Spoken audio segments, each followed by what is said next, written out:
यानंतर पाहुयात बातम्या 36 जिल्ह्यांच्या।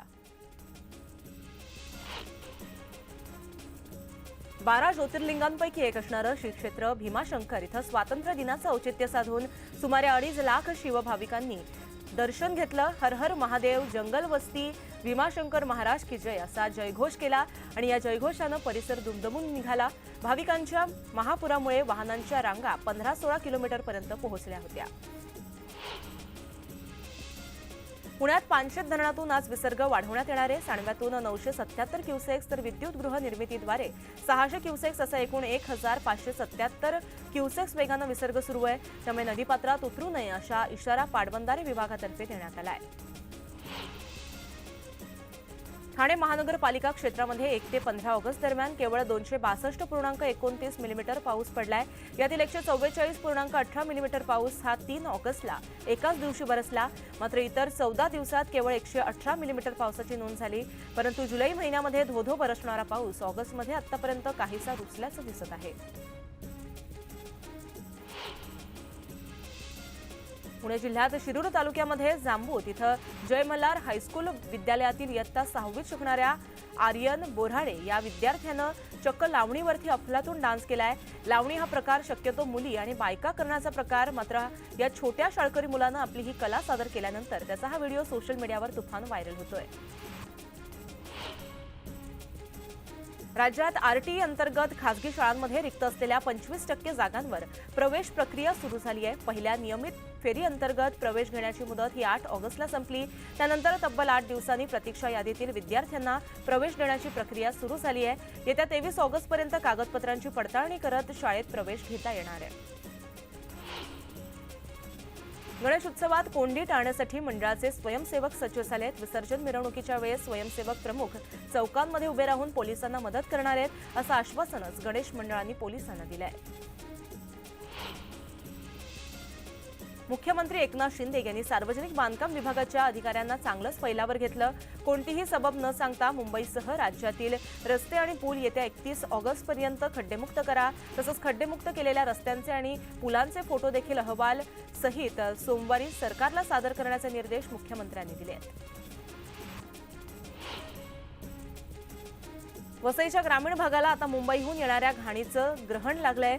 आता अंबाडी शिरसाड मार्ग हा पारोळ भिवंडी मार्गावर जागा मालक भरणीसाठी या दूषित कचऱ्याचा वापर करत असल्यानं या भागामध्ये दुर्गंधी पसरू लागली आहे। या दुर्गंधीयुक्त कचऱ्याला आळा घालावा अशी मागणी या भागातील नागरिक करतायत।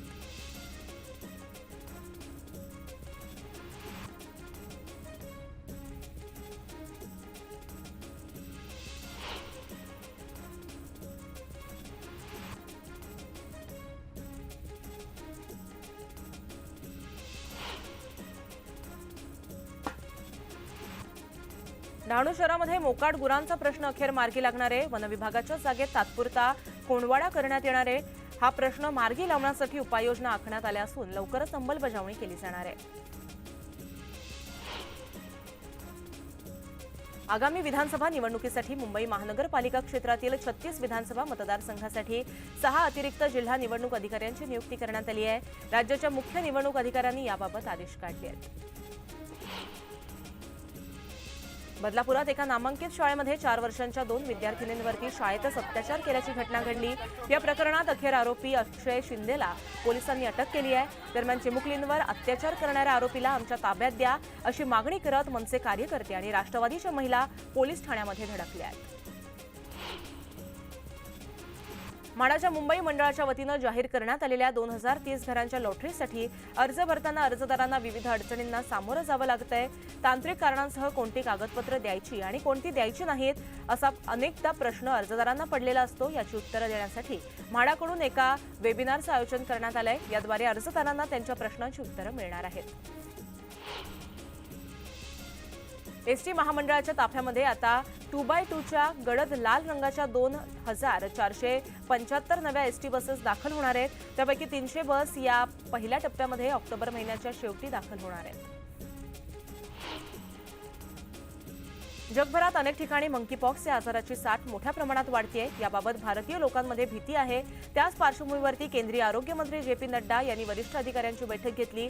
भारतात आतापर्यंत मंकीपॉक्सचे एकही प्रकरण समोर आलेलं नाहीये। मात्र या रोगाचा प्रसार रोखण्यासाठी आणि त्यावर नियंत्रण ठेवण्यासाठी खबरदारीच्या उपाययोजना केल्या जातील, असं आरोग्यमंत्र्यांनी यावेळी स्पष्ट केलंय।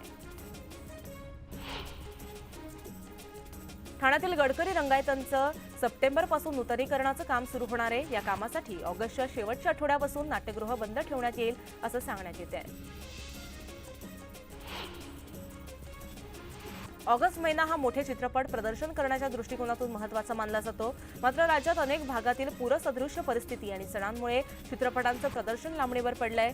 20 सप्टेंबरला प्रसिद्ध अभिनेते दिग्दर्शक सचिन पिळगावकर यांचा बहुचर्चित नवरा माझा नवसाचा 2 हा चित्रपट प्रदर्शित होणार आहे, तर 27 सप्टेंबरला धर्मवीर 2 या चित्रपटाचं प्रदर्शन होणार आहे। धारावी पुनर्विकासाला विरोध होत असताना राज्य सरकारच्या वतीनं या पुनर्विकासासाठी आणखी जमीन घेण्याचा प्रयत्न सुरू आहे। त्यामुळे MMRDA, महापालिका आणि जिल्हाधिकाऱ्यांच्या 20 जमिनींचे प्रस्ताव प्रलंबित असताना आता त्यात आणखी 3 जमिनींची भर पडली आहे।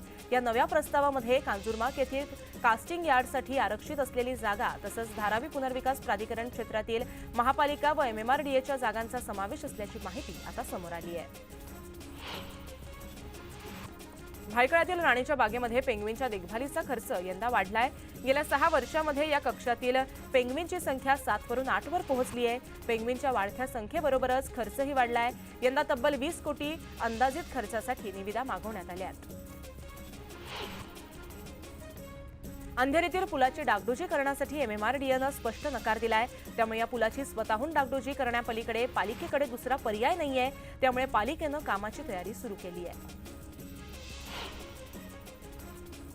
कल्याणपासून कर्जत आणि कसारापर्यंत 15 डब्यांच्या लोकल थांबवता याव्यात म्हणून येथील प्लॅटफॉर्म वाढवण्याच्या कामाला मध्य रेल्वेकडून हा जो सर्व्हे आहे तो हाती घेण्यात आलाय। या सर्व्हेनुसार प्लॅटफॉर्मची लांबी वाढल्यास कर्जत कसाऱ्याहून भरून येणाऱ्या लोकलमधील प्रवाशांची गर्दी ही कमी होण्यास मदत होणार आहे।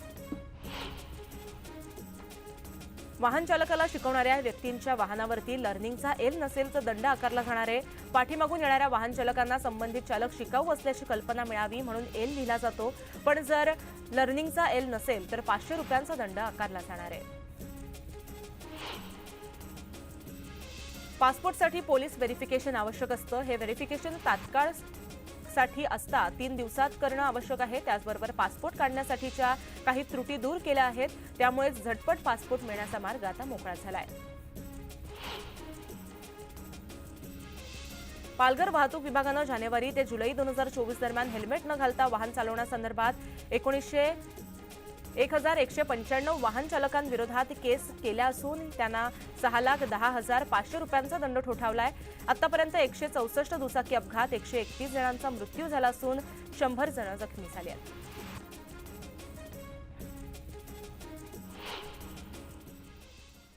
तर नवी मुंबईत शिवडी नावाशेवा ट्रान्सहार्बर लिंक पुलावरती महिलेनं आत्महत्येचा प्रयत्न केला। यावेळेस पोलिसांच्या सतर्कतेमुळे महिलेचा जीव वाचवण्यामध्ये यश आलं। वाहतूक पोलिसांनी वेळीच महिलेला पुलावरून ओढल्यामुळे महिला बचावली। या घटनेनंतर वाहतूक पोलिसांचं समाजातील सर्व स्तरातून कौतुक होत आहे। मूळची मुलुंडची असलेली ही महिला सकाळी 7 वाजण्याच्या सुमारास कॅब बुक करून अटल सेतूवर आली। देवांचे फोटो समुद्रात विसर्जित करायचे असं सांगून तिनं कॅब ड्रायव्हरला अटल सेतूवर थांबवलं, पण कॅब ड्रायव्हरला तिच्या हालचाली संशयास्पद वाटल्या। पकड़ने के प्रयास में उसका बाल हमारे हाथों में आ गया और जो मैं बालों को बहुत जकड़ के पकड़ लिया। महिला खाली लटकत होती। या दरम्यान अटल सेतूवरचा हा सगळा प्रकार पोलिसांना सीसीटीव्ही दिसत होता। घटनेचं गांभीर्य ओळखून पोलिसांनी व्हॅन त्या ठिकाणी तातडीने पोहोचवली आणि गस्तीवर असलेल्या पोलिसांनी महिलेला वर काढलं।